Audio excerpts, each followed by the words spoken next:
प्रस्तुत प्राप्त प्रसंगी प्राप्त कीर्तन रूपी सेवेकरता घेतलेला अभंग वारकरी संप्रदायाच्या कळसस्थानी विराजमान असलेले श्री संत जगद्गुरु तुकाराम महाराज यांचा हा अभंग सेवेकरता निवडलेला आहे। या अभंगाचा जर सरळ अर्थ पाहिला तर तुकोबाराय सांगतात की बाबा देवाचं भजन करा, त्या देवाला त्या पांडुरंग परमात्म्याला भजा, त्याचं स्मरण करा। तुकोबाराय काय म्हणतात, सांगतो तुम्हासी भजा रे विठ्ठला। तुकोबाराय म्हणतात तुम्ही देवाला भजा, तुम्ही देवाचं नामचिंतन करा। अहो तुकोबाराय, तुम्ही आम्हाला सांगताय देवाला भजायला, देवाचं नामचिंतन करायला, पण जर आम्ही नाही केलं तर? तुकोबाराय म्हणतात नाही तरी गेला जन्म वाया। आता मी तुम्हाला सांगतोय देवाचं भजन करा, देवाचं नामचिंतन करा, पण सांगून सुद्धा जर तुम्ही ऐकत नसाल तर तुमचा जन्म वाया गेल्याशिवाय राहणार नाही। तुकोबाराय म्हणतात तुम्ही कितीही संसाराची बरोबरी करा, अहो संसार राजा रावणाचा पूर्ण झाला नाही। रावणाचा काय, कोणाचाच संसार पूर्ण झाला नाही, मग तुमचा आणि माझा होईल याची काय अपेक्षा करताय? कितीही संसारासाठी करा तरी कमीच पडतं। करिता बरोबरी दुरावसी दुरी, भवाची पुरी वाहावसी। तुकोबाराय म्हणतात एक दिवस तुम्ही या किंबहुना भवसागरातून वाहून जाल, पण तरी सुद्धा तुम्हाला समजणार नाही आपण जे करत होतो संसार ते मायेचं पांघरून आपल्या डोळ्यावरती टाकलेलं होतं आणि आपण त्या मायेमध्ये गुरफडून गेलेलो होतो। आपण जे करायला आलेलो होतो ते मात्र आपण करू शकलो नाही आणि पुन्हा गेल्याच्या नंतर पश्चाताप होतो, मी भजन केलं असतं तर किती छान झालं असतं। देवाचं जर भजन करायचं म्हटलं तर काहीच लागत नाही। काय लागतं?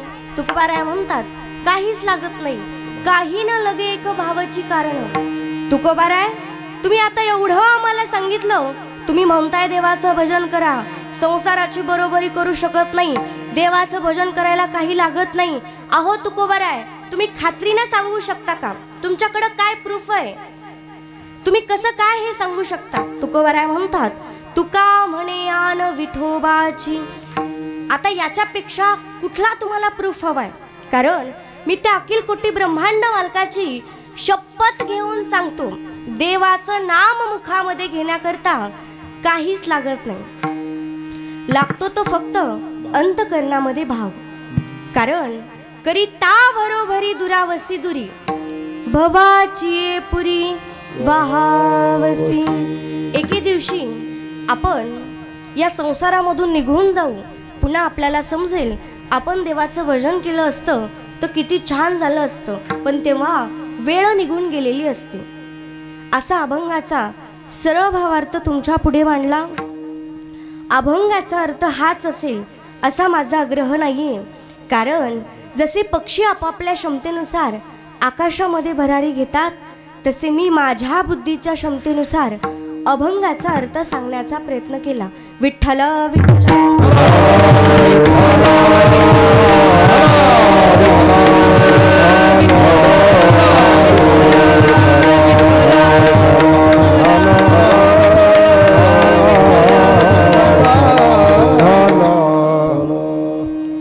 कीर्तनाला सुरुवात करण्यापूर्वी अल्पसा परिहार द्यायचा, तो म्हणजे कैलासवासी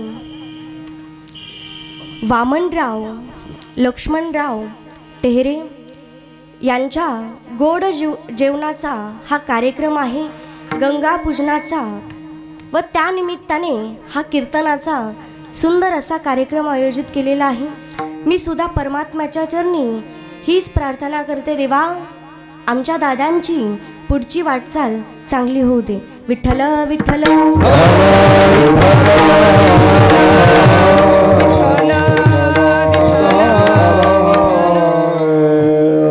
त्यांच्या मुलांनी त्यांच्या मुलींनी सुंदर असा कीर्तनाचा कार्यक्रम ठेवलेला आहे, कारण माझ्या बाबांची जी पुढची वाटचाल आहे ती चांगली व्हावी, त्यांना कुठलीही अडचण येऊ नये, त्यांना कुठलंही दुःख होऊ नये याच्याकरता मुलामुलींनी कीर्तनाचा कार्यक्रम आयोजित केलेला आहे. आता मुलगासुद्धा प्रत्येकाला असतो आणि मुलगीसुद्धा प्रत्येकाला असते, पण कीर्तनाचा कार्यक्रम आयोजित करेलच हे काही सांगता येत नाही.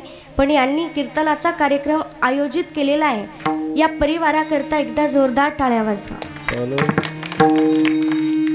बघा दादा आतापर्यंत तुमच्या माझ्यामध्ये होते, पण आता दादा मात्र तुमच्या माझ्यामध्ये राहिले नाहीत. आता मेल्यानंतर काय होतं, मेल्यानंतर आपण कुठं जातो, ते यमदूत घेण्याकरता कसे येतात हा प्रश्न प्रत्येकाला पडतो. याचं उत्तर मी तुम्हाला देते. विठ्ठल विठ्ठल.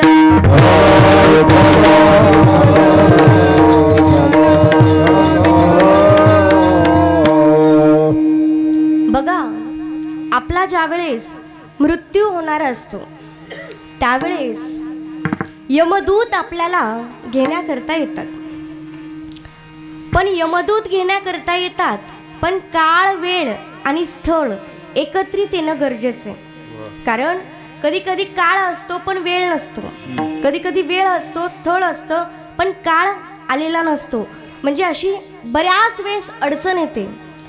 मग माणसाचा मृत्यू हा कसा होतो, ज्यावेळेस काळ वेळ आणि स्थळ एकत्रित येतं त्यावेळेस माणसाचा मृत्यू होत असतो. आता बघा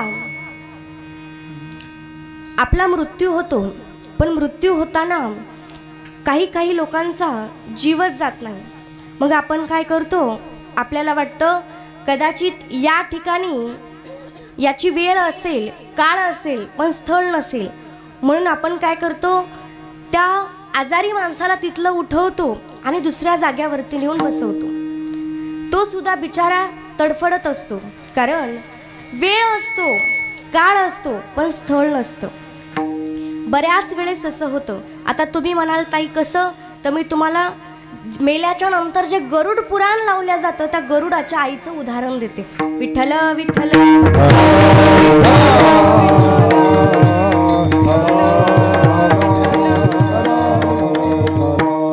एकदा झालं असं, गरुड आपल्या आईसोबत वैकुंठामध्ये येतो.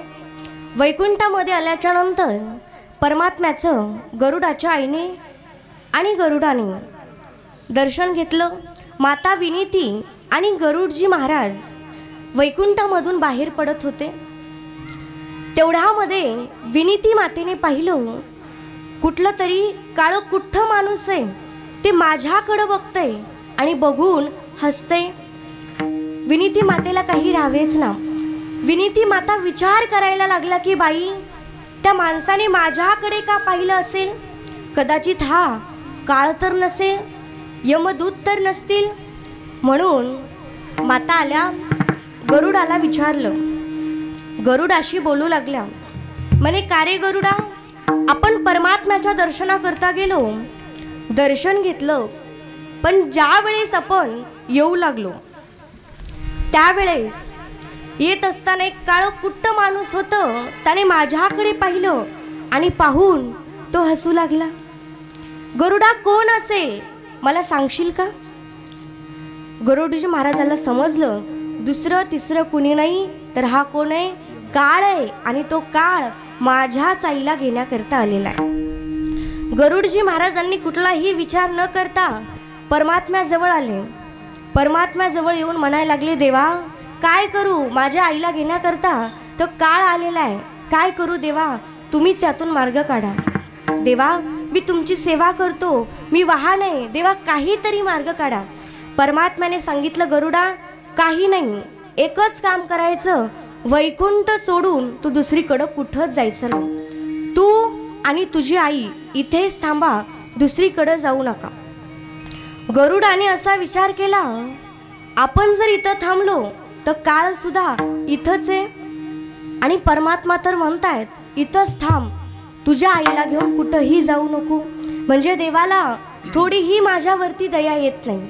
म्हणून कुठलाही विचार न करता गरुडजी महाराजांनी आपल्या आईला पाठीवरती बसवलं. वेगाने हिमालयाच्या खोऱ्यामध्ये येऊन उतरले. त्या ठिकाणी असणारे त्यांची आई आणि गरुडजी महाराज येऊन उभे राहिले. बघता बघता गरुडजी महाराजांच्या पाठीमागं तेवढ्याच वेगाने काळ सुद्धा धावायला लागला. धावत धावत येत असताना काळ सुद्धा येऊन त्या ठिकाणी हिमालयाच्या खोऱ्यामध्ये पोहोचला. आता गरुडजी महाराजांना आश्चर्य वाटलं की बाबा, एवढ्या दूर कोणीच येऊ शकत नाही, हा काळ कसा काय आला असेल. काळाने कुठलाही विचार नाही केला, काळाने कुठलाही शब्द मुखामधून बाहेर पाडला नाही. गरुडाच्या आईला उचललं आणि यमलोकामध्ये घेऊन गेला. गरुडजी महाराज सुद्धा तेवढ्याच वेगामध्ये परत वैकुंठामध्ये आले. वैकुंठामध्ये आल्याच्या नंतर गरुडजी महाराज म्हणायला लागले, देवा बघा ना, मी तुमचं ऐकलं नाही. तुम्ही सांगितलं होतं गरुडा, तुझ्या आईला घेऊन वैकुंठ सोडून तू कुठंही जाऊ नको. देवा पण मी ऐकलं नाही.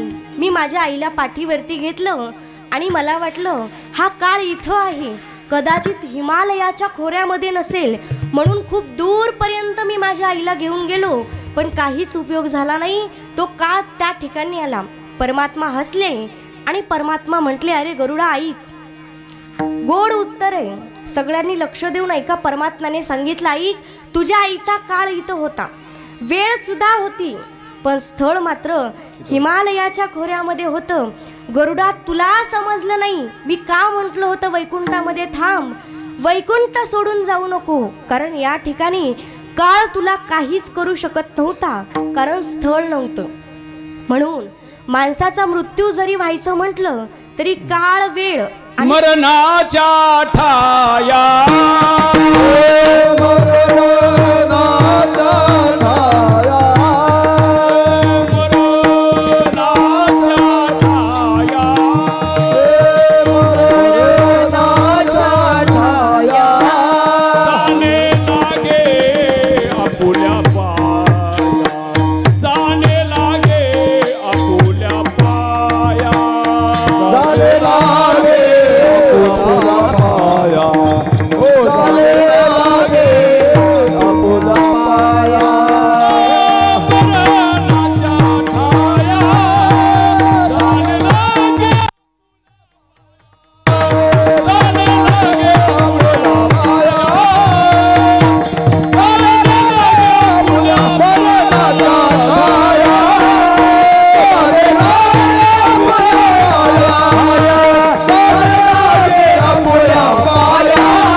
एकत्रित आल्याशिवाय माणसाचा मृत्यू हा होत नसतो.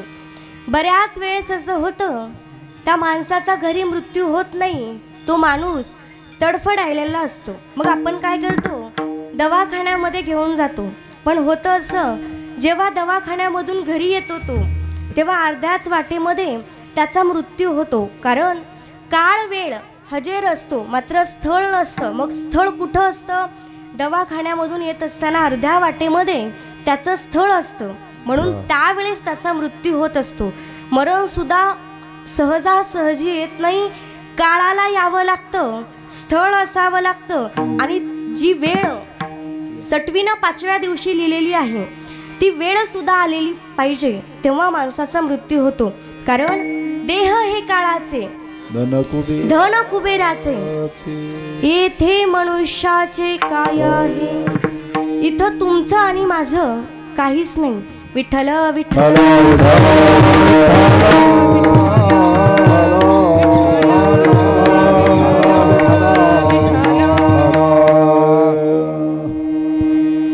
आता ज्यावेळेस यमदूत आपल्याला घेण्याकरता येतात, त्यावेळेस आपल्या देहाचा आणि आत्म्याचे जोरदार भांडणं लागलेले असतात. का लागलेले असतात, हा जो देह आहे नाशिवंत, हा देह आत्म्याला काही बाहेर जाऊ देत नाही. आत्म्याला देह का जाऊ देत नाही, तर त्याचं कारण आहे, नातेवाईक रडायलेले असतात, मुलं असतात, बायको असते, मायेने आपलंसं केलेलं असतं. म्हणून देह म्हणत असतो बाबा अजून थोडा वेळ थांब. आत्मा म्हणतो नाही, यमदूत घेण्याकरता आलेलेत, मला जावं लागेल. आणि माणसाला ज्यावेळेस मरण येतं त्यावेळेस सुद्धा मरण कळून येतं माणसाला. मरण कसं कळून येतं बघा, बरेचसे लोक म्हणतात आता मी काही वाचत नाही, आता मला जावं लागेल. काही लोक 4 दिवस अगोदर सांगतात की बाबा आता मी माझ्या गावाकडं गेलो की माझा मृत्यू होणार आहे. माझा मृत्यू हा अटळच आहे. कारण जे जास्त देवाची भक्ती करतात, जे देवाचं स्मरण करतात, होतं असं कुठं कुठं आपल्याला यमदूतांचा जो चाबूक असतो तो चाबूक पडलेला दिसतो.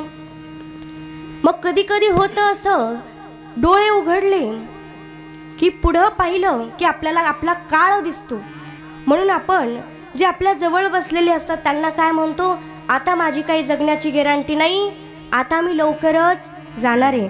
म्हणजे जे आपलं मरण असतं ते मरण आपल्याला कळून येतं. आपुले मरण पाहिले ना डोळा, आपुले मरण पाहिले ना डोळा, आपुले मरण पाहिले ना डोळा, आपुले मरण पाहिले ना डोळा.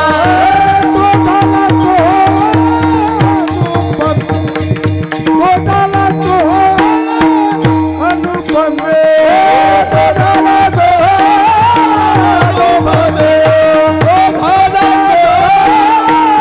तो अनुपमे. मरण पाहिले ना डोळा, गोदाला तो अनुपमे, गोदाला तो अनुपमे.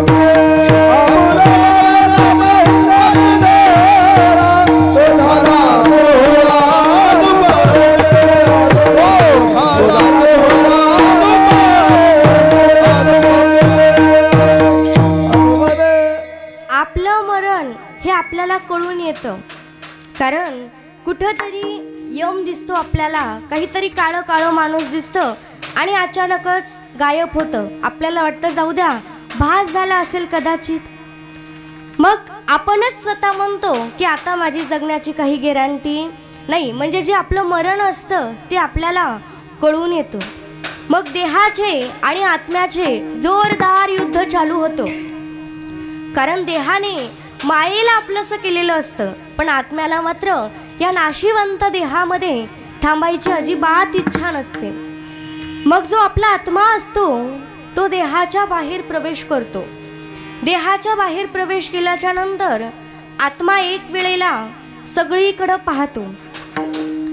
नातेवाईक रडायलेले असतात, आपले मुलं मुली जोर जोरामध्ये रडायलेले असतात. मग तो आत्मा जो असतो तो आत्मा त्यांच्या जवळ जाण्याचा प्रयत्न करतो की बाबा तू रडू नको, मला काहीच झालं नाही, तू रडू नको.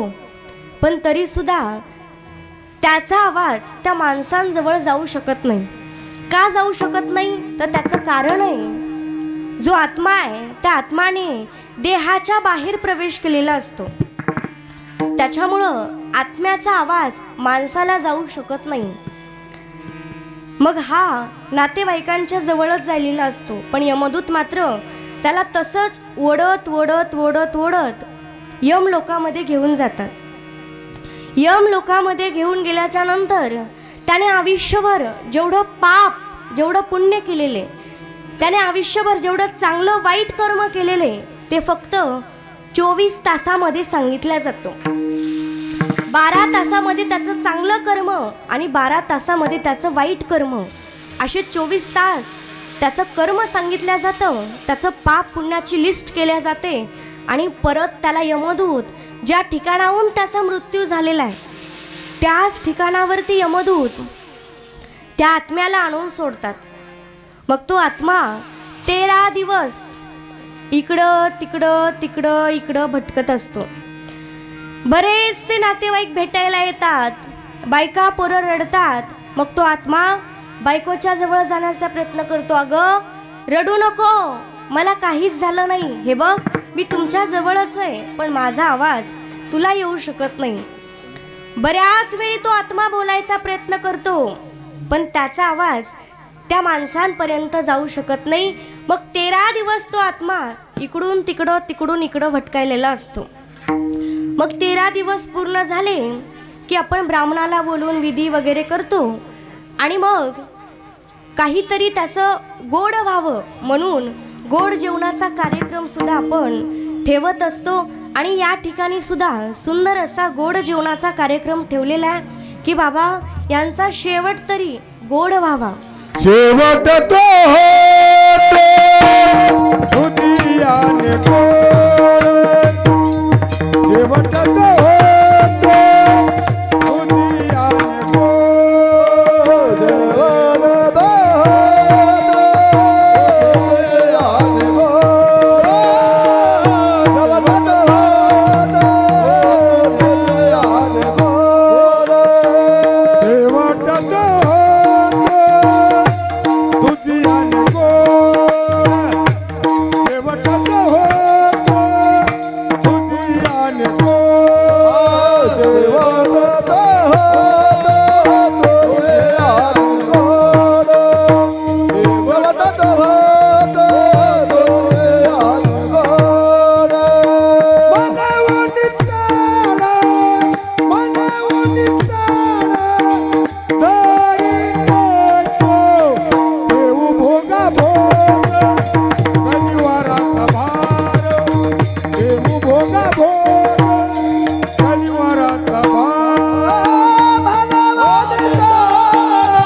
त्या माणसाचा शेवट जो आहे तो शेवट तरी गोड झाला पाहिजे. कारण त्याची जी आत्मा आहे, जो आत्म्यामध्ये आलेला आहे, त्याच्या कर्णावरती 4 देवाचे चांगले शब्द पडावे, त्याचा उद्धार व्हावा. त्याच्यामुळं विठ्ठल विठ्ठल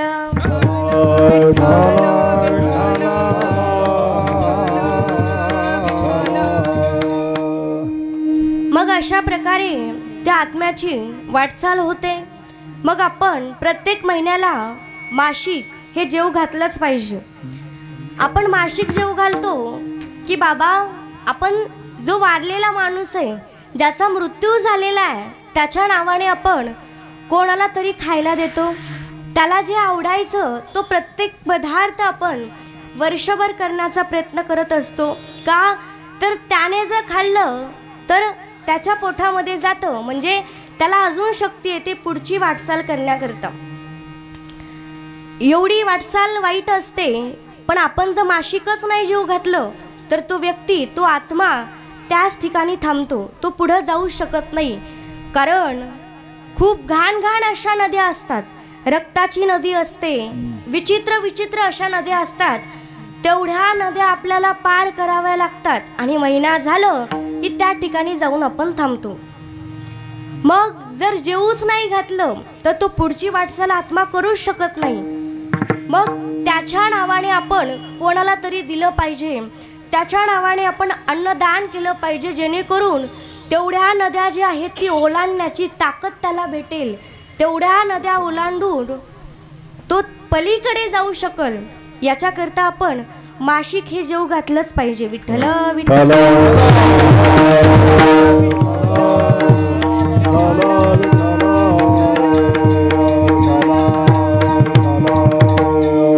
अशा प्रकारे त्या आत्म्याला वाटचाल करावी लागते.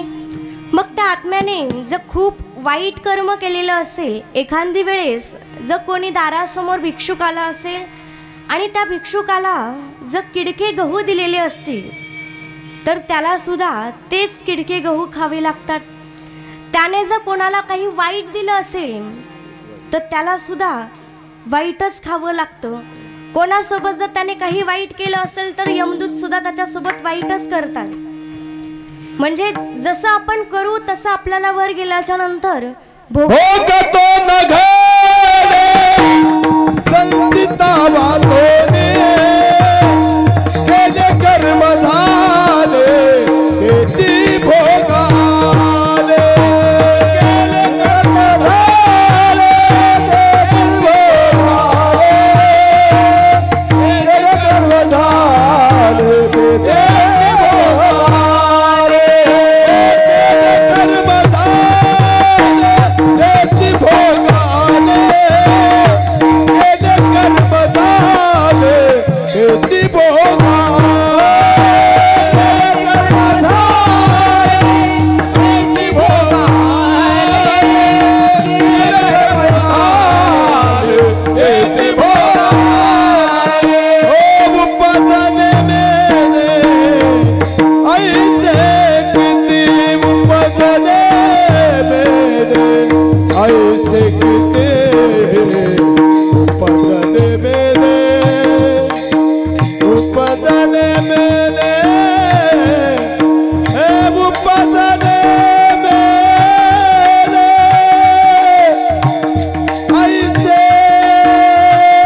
केले कर्म झाले तेची उपजले मेले ऐसे किती.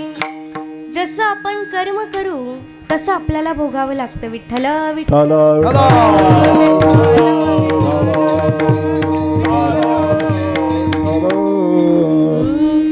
कर्म है बुरे बुरे और तुम स्वर्ग जाने की बात करते हो.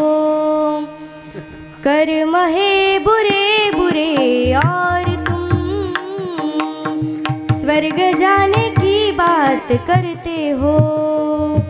बोल बड़े बबूल के और तुम खाम खाने की बात करते हो. जसं कर्म करू तसं आपल्याला भोगावं लागतं. आपलं जर कर्मच वाईट असेल आणि आपण म्हणतोय मला स्वर्गामध्ये जायचंय, मला वैकुंठामध्ये जायचंय, जाऊ शकाल का?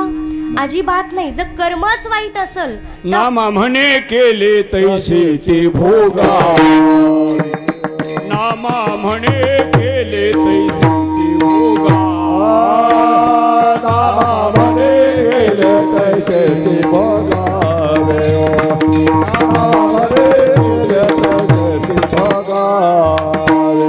सावधान व्हावे जाणत्याला त्याने. सावधान व्हावे जाणत्याला. सावधान व्हावे जाणत्याले. सावधान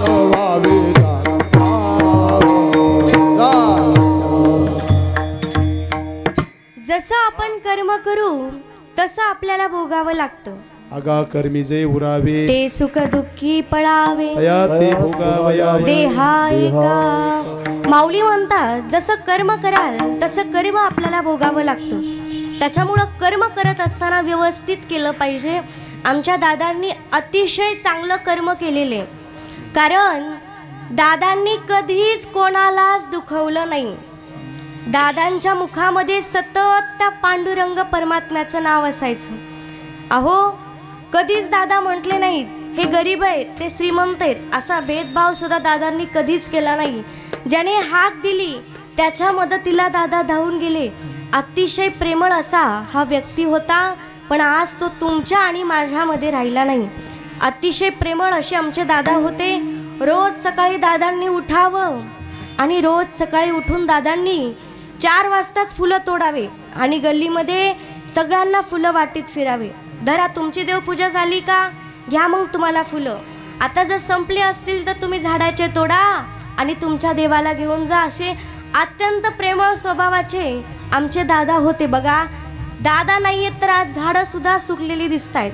हवा सुटली, आपण हवेनं हलतोय, पण झाडं काही हलना गेलीत, कारण आज दादा तुमच्या आणि माझ्यामध्ये राहिले नाहीत. विठ्ठल विठ्ठल.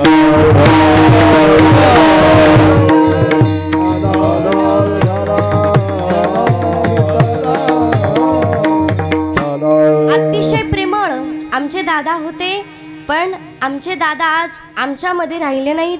त्यांची पुढची वाटचाल चांगली व्हावी हीच मी देवाच्या चरणी प्रार्थना करते.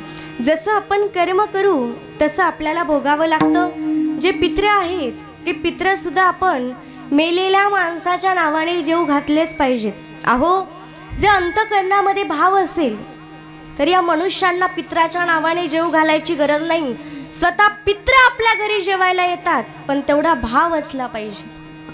एकनाथ महाराजांच्या घरी जेवण करण्याकरता कुणीच येईना. काय येत नव्हतं तर नाथ बाबांनी पित्र जेवायच्या अगोदर काही गरिबांना जेव घातलेलं होतं. एक छोटासा बालक होता आणि तो बालक म्हणायला लागला, ए आई बघ ना ग, नाथ बाबांच्या घरी आज लाडू बनायले. ए आई, मला ते लाडू खूप खावेसे वाटतात. त्याची आई कामाला निघालेली होती. काम करून खाणारे बिचारी आई म्हटली, बाळा मी काही तुला लाडू देऊ शकत नाही रे बाळा, आपण त्यांच्या घरी जाऊ शकत नाही, ते ब्राह्मण लोक आहेत, आणि बाळा आपण जर त्यांच्या घरी गेलो तर विटंबना होईल, म्हणून नको बाळा. पण लेकरू काही ऐकेच ना. मग तो आवाज नाथ बाबांच्या कर्णावरती गेला. नाथ बाबा मात्र पांडुरंगाचं चिंतन करू लागले. नाथ बाबा बाहेर आले. बाहेर येऊन नाथ बाबा म्हणे तुम्ही इथं का थांबलेले आहात आणि तुमची काय इच्छा आहे. त्यावेळेस त्या बाळाची जी आई होती ती नाथ बाबांच्या पाया पडायला लागली. म्हणे, बाबा चुकलं माझं, आम्ही परत इथं थांबणार नाही आणि इथं परत थांबून गप्पा मारणार नाही. माझं छोटंसं बाळ आहे हो बाबा, त्याला काहीच कळत नाही. सुंदर असा सुगंध लाडूचा येतोय आणि ते बाळ म्हणते, आई मला लाडू खायचा आहे. बाबा सांगा ना काय करू. बाबांनी सांगितलं, काही नाही म्हणे, तुम्ही सगळेजण आतमध्ये या आणि जेवणच करून जा. एवढे हे प्रेमळ एकनाथ महाराज होते, शांत स्वभावाचे. बाबांनी त्या ठिकाणी आणलं आणि आणल्याच्या नंतर सुंदर असं त्यांना जेवायला दिलं. जेवण झालं, ते बिचारे निघून गेले. अर्ध्या वाटेमध्ये श्रीखंड्या भेटला. श्रीखंडा म्हणजे साक्षात पांडुरंग परमात्मा होता आणि तो पांडुरंग परमात्मा नाथ बाबांच्या घरी काम करायचा. सांगितलं, कुठून आलात. म्हणे, नाथ बाबांनी आम्हाला जेवण करण्याकरता बोलवलेलं होतं. श्रीखंड्याने सांगितलं, असं आहे का, बरं. तो पाणी घेऊन आलेला होता. नाथ बाबा म्हणायला लागले, आता पित्र कधी जेवायला येणार आहेत श्रीखंड्या, बोलव त्यांना. श्रीखंड्या म्हणायला लागला, बाबा मी ज्यावेळेस येत होतो त्यावेळेस दरवाजालाच आपण पित्राच्या नावाने ज्यांना जेवायला देत होतो ते ब्राह्मण बसलेले होते, पण ते म्हणले की आता आम्ही येणार नाही. का तर विटंबना झालेली आहे, आमच्या अगोदर तुम्ही कोणाला तरी जेवायला दिलेले, म्हणून आम्ही जेवायला येणार नाही. आम्हीच काय, कुठलाच व्यक्ती तुमच्या घरी जेवण करण्याकरता आम्ही येऊ देणार नाही. नाथ बाबा म्हटले, आता मला तर काळजीच वाटायला लागली, काय करावं विचार करायला लागले. पांडुरंग परमात्म्याला हात जोडले. श्रीखंड्या सुद्धा म्हणू लागला, नाथ बाबा ऐका ना, मी सवळ्यामध्ये स्वयंपाक करतो, मी परत सगळं घर सगळा वाडा धुतो, पण त्यांना जेवायला बोलवा. पण त्यांनी निश्चयच केला होता, आम्हीही जेवायला जाणार नाही आणि दुसऱ्यांनाही जाऊ देणार नाही. पण नाथबाबांच्या अंतकरणामध्ये देवाविषयी भाव होता. पांडुरंगाला हात जोडले. नाथबाबांची चिंता देवालाच वाटली, म्हणून देवाने स्वतः पित्र पाठवले. वडिलाची पुण्याती वडिलाची पुण्याती हो वडिलाची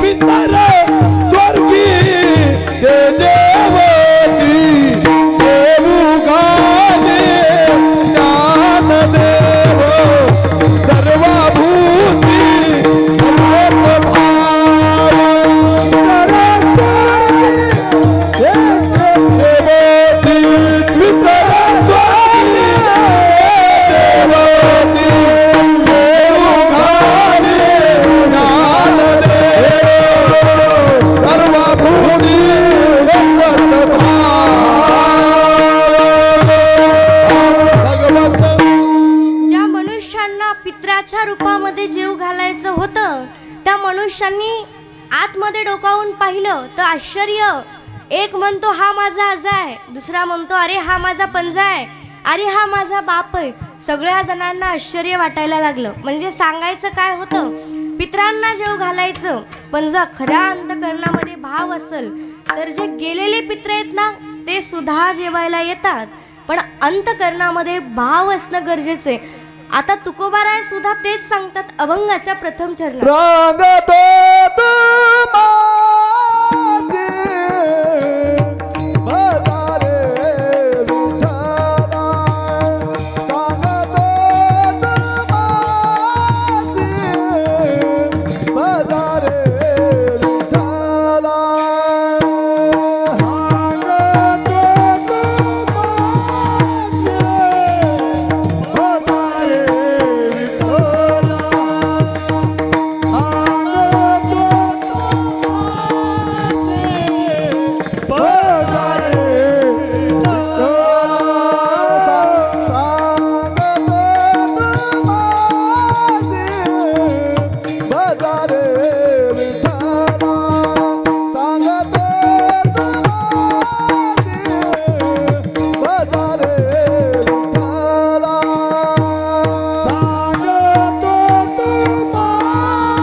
सांगतो तुम्हासी भजारे विठ्ठला, नाही तरी गेला जन्मवाया.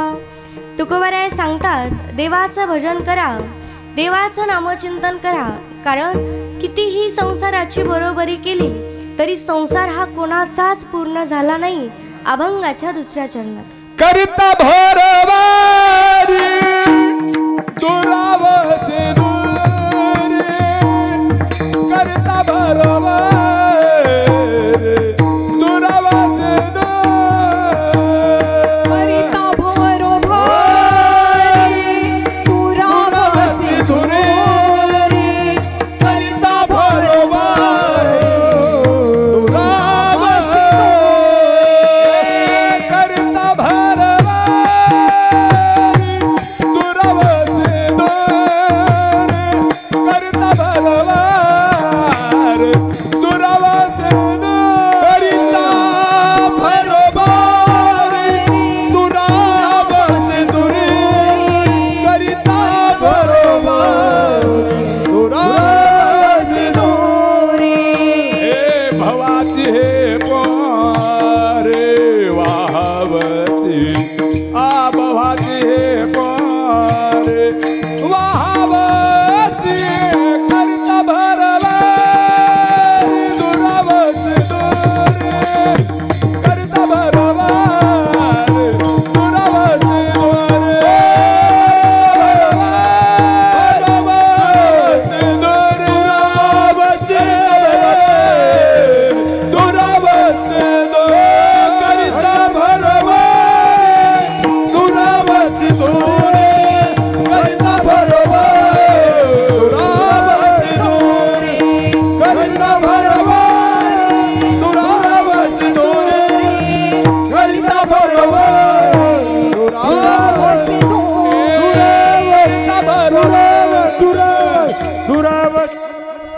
करिता बरोबरी दुरावसी दुरी भवाची पुरी वाहावसी. आता बघा, कितीही संसाराची बरोबरी करा पण संसार हा कोणाचाच पूर्ण झाला नाही. राजा रावणाकडे किती प्रॉपर्टी होती, तुकोबारायांनी त्याच्यावरती अभंग लिहिलाय.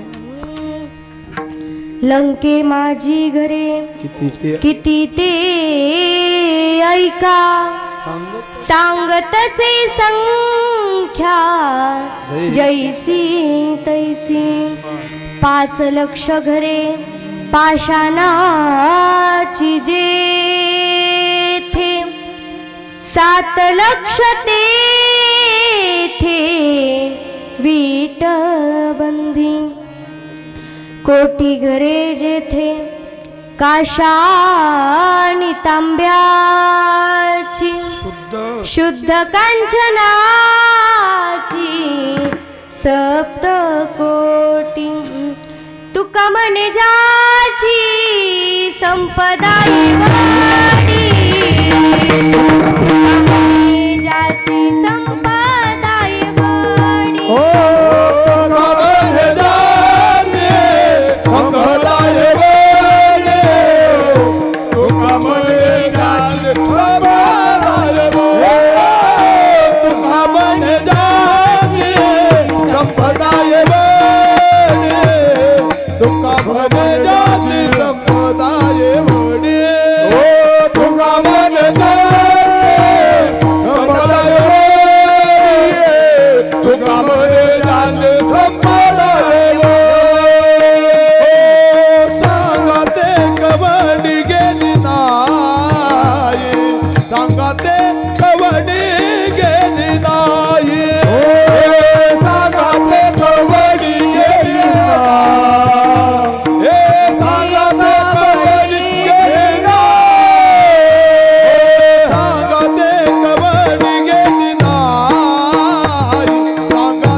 सांगाते कवडी गेली नाही. त्या राजा रावणासोबत सुद्धा काही गेलं नाही. सांगते कवडी गेली नाही. हो सांगते कवडी गेली नाही. हो सांगते कवडी गेली नाही. हो सांगते कवडी गेली नाही. तुका म्हणे ज्याचे देव बांधवाडी सांगते कवडी गेली नाही. सांगते कवडी गेली नाही. तुका म्हणे ज्याचे देव बांधवाडी सांगते कवडी गेली नाही. हो सांगते कवडी गेली नाही. तुका म्हणे ज्यांचे देव बांधवडी सांगाते कवडी गेली नाही. त्या राजा रावणासोबत काही गेलं नाही. 33 कोटी देवता लोक त्याच्या घरी कामाला होते, तरी त्याच्या सोबत काही गेलं नाही. मग तुमच्या आणि माझ्या सोबत येईल याची काय अपेक्षा करताय? देवाचं भजन केलं पाहिजे, देवाचं स्मरण केलं पाहिजे. क्या किया क्या किया क्या किया रे हो तूने जीवन गवा दिया. तूने जीवन गवा दिया. क्या किया रे हो जिसे पाना था उसको तो खो दिया. जिसे पाना था उसको तो खो दिया. अरे जिसे पाना था उसको तो खो गया. जिसे पाना था वो तो खो गया. अमृत छोड़ा पिता है शराब रे, नेकी और नीति को छोड़ दिया रे. अमृत छोड़ा पिता है शराब रे, भगवान के नाम से मुंह मोड़ लिया. क्या किया क्या किया क्या किया रे. क्या किया क्या किया क्या किया रे. हो तूने जीवन गवा दिया. तूने जीवन गवा दिया. क्या किया रे जिसे पाना था उसको तू खो गया. जिसे पाना था उसको तू खो दिया.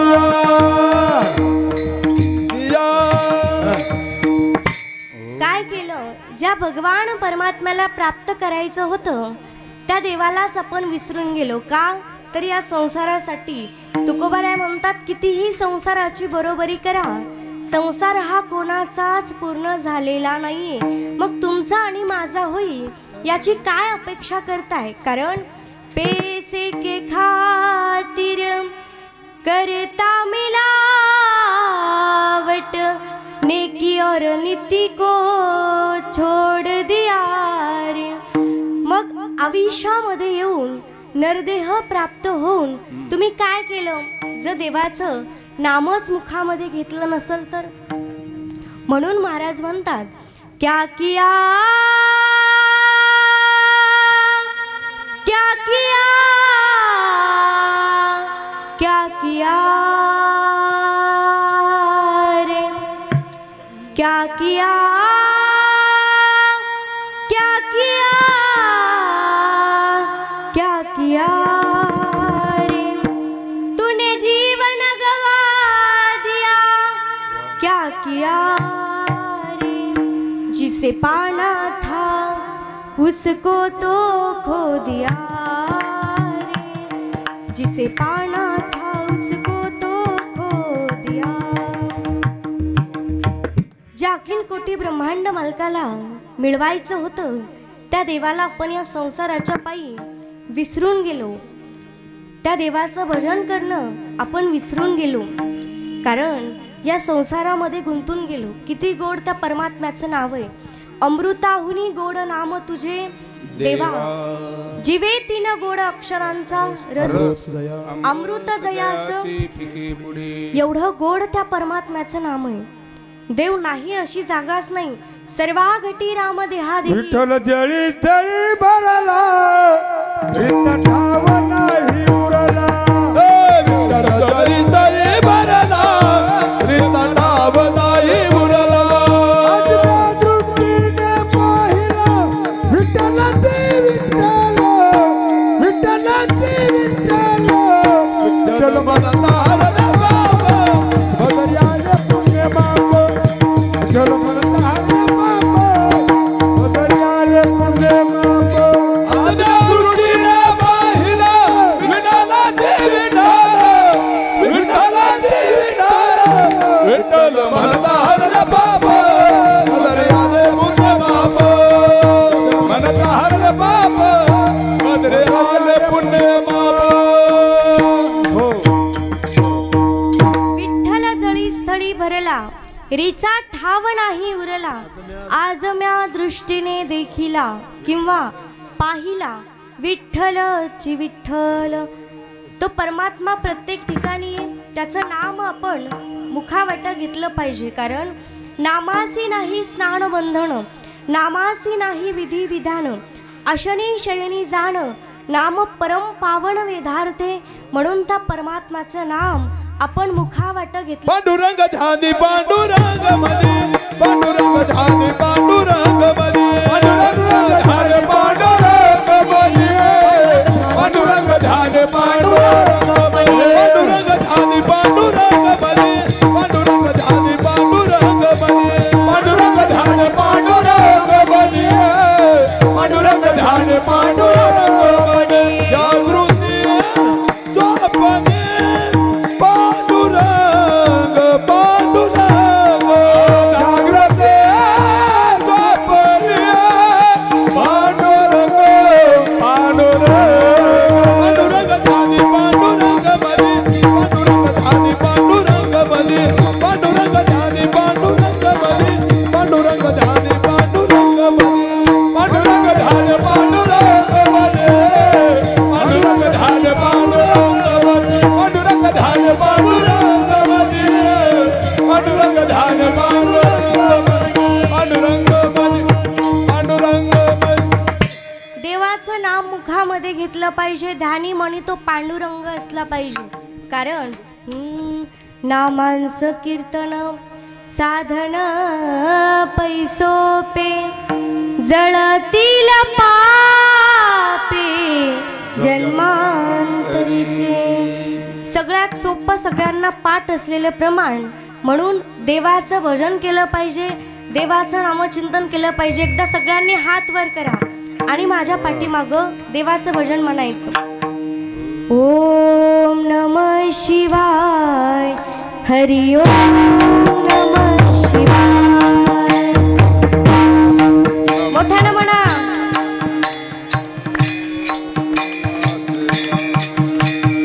ओम नमः शिवाय, हरि ओम नमः शिवाय.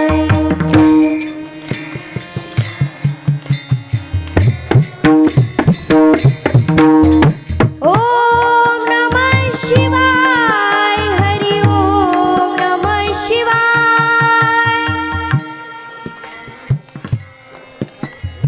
मोठ्यानं. ओम नमः शिवाय, हरि ओम नमः शिवाय.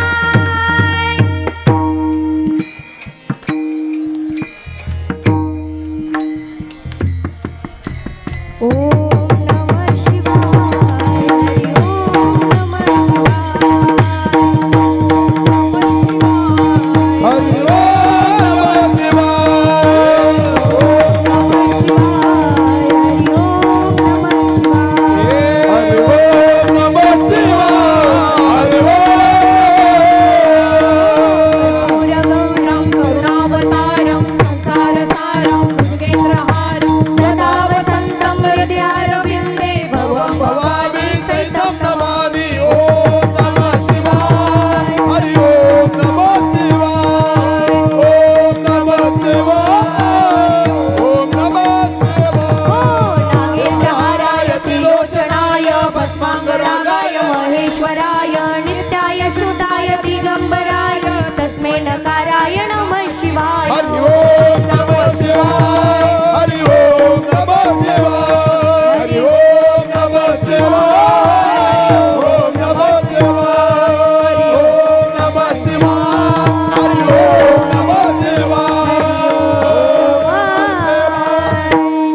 महादेव हरा हरा महादेव हरा हरा. असं रोज आपण अंतकरणामधून भजन केलं पाहिजे. वर गेल्याच्या नंतर यमदूत विचारतील, बाबा किती वेळेस भजन केलं? तर तुम्ही म्हणाल किती वेळेस नाही, फक्त एकदा जनाई महाराजांच्या कीर्तनामध्ये केलं होतं, नंतर भजन केलंच नाही असं म्हणायला नको. म्हणून रोज प्रत्येकाने देवाचं भजन केलं पाहिजे, कारण आपली सोडवण आपणच केलं पाहिजे आणि त्याच्यामुळं आपण परमात्म्याचं भजन केलं पाहिजे. जर देवाचं नाम मुखामध्ये घ्यायचं म्हटलं तर काहीच लागत नाही, अंतकरणामध्ये भाव लागतो. काही न लगे का भावाची कारण, काही न लगे का भावाची कारण, काही न लगे का भावाची कारण, काही न लगे का भावाची कारण, काही न लगे का भावाची कारण, काही न लगे का भावाची कारण. काही न लगे का भावाची कारण, काही न लगे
भावाची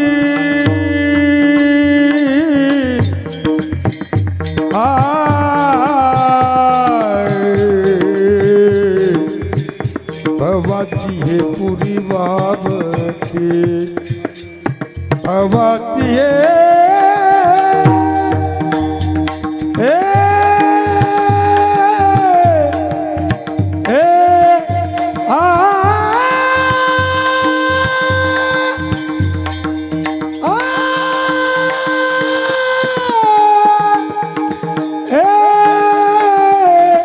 भवाती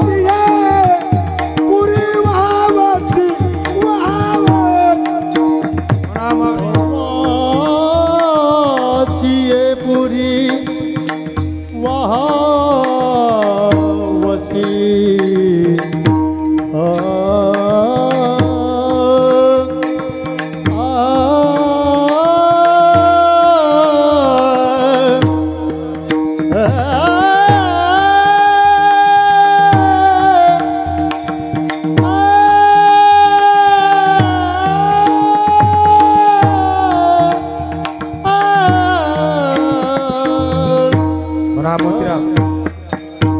भवाची ये पुरी वाह